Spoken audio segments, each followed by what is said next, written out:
Hi friends, ನೀವು ನೋಡ್ತಾ ಇದ್ದೀರಾ one India Kannada YouTube channel. ನಾನು ನಿಮ್ಮ ಶರತ್ ಕಪ್ಪನಹಳ್ಳಿ. ಟೀಮ್ ಇಂಡಿಯಾದಲ್ಲಿ ಏಕದಿನ ಹಾಗೂ T20 ಪಂದ್ಯಗಳಲ್ಲಿ ಉತ್ತಮ ಪ್ರದರ್ಶನ ತೋರುವ ಮೂಲಕ ತಮ್ಮ ಸ್ಥಾನವನ್ನು ಭದ್ರಪಡಿಸಿಕೊಂಡಿರುವ ಆಲ್ರೌಂಡರ್ ಹಾರ್ದಿಕ್ ಪಾಂಡ್ಯ ಈಗ ಟೆಸ್ಟಲ್ಲೂ ಕೂಡ ಅಷ್ಟೇ ಉತ್ತಮ ಪರ್ಫಾರ್ಮೆನ್ಸ್ ನೀಡ್ತಾ ಇದ್ದಾರೆ.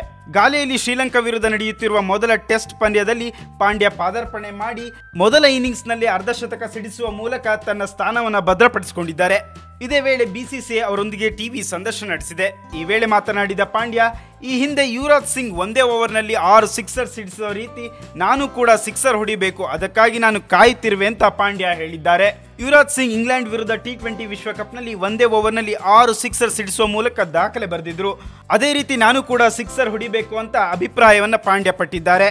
ಇನ್ನು ಗಾಲೆಯಲ್ಲಿ ಮ್ಯಾಚ್ ಗೆದ್ದ ಬಳಿಕ ಸುದ್ದಿಗೋಷ್ಠಿ ನಡೆಸಿದ ಕ್ಯಾಪ್ಟನ್ ಕೊಹ್ಲಿ ಹಾರ್ದಿಕ್ ಪಾಂಡ್ಯ ಅವರನ್ನ ಇಂಗ್ಲೆಂಡ್ನ ಆಲ್ರೌಂಡರ್ ಬೆನ್ ಸ್ಟೋಕ್ಸ್ ಅವರೊಂದಿಗೆ ಹೋಲಿಕೆ ಮಾಡಿದ್ರು. ನಾವು ಕೂಡ ಹಾರ್ದಿಕ್ ಪಾಂಡ್ಯ ಅವರ ಆಸೆ ಆದಷ್ಟು ಬೇಗ ಈಡೇರಲಿ ಅಂತ ಆಶಿಸೋಣ. ಈ ವಿಡಿಯೋ ಬಗ್ಗೆ ನಿಮಗೆ ಕಮೆಂಟ್ ಮಾಡಬೇಕು ಅಂದರೆ ಕಮೆಂಟ್ ಬಾಕ್ಸ್ನಲ್ಲಿ ಕಮೆಂಟ್ ಮಾಡಿ. ಹಾಗೆ ಈ ವಿಡಿಯೋ ನಿಮಗೆ ಇಷ್ಟ ಆಗಿದ್ರೆ ಶೇರ್ ಮಾಡಿ, ಲೈಕ್ ಮಾಡಿ, ಹಾಗೆ ಸಬ್ಸ್ಕ್ರೈಬ್ ಆಗೋದು ಮರಿಬೇಡಿ.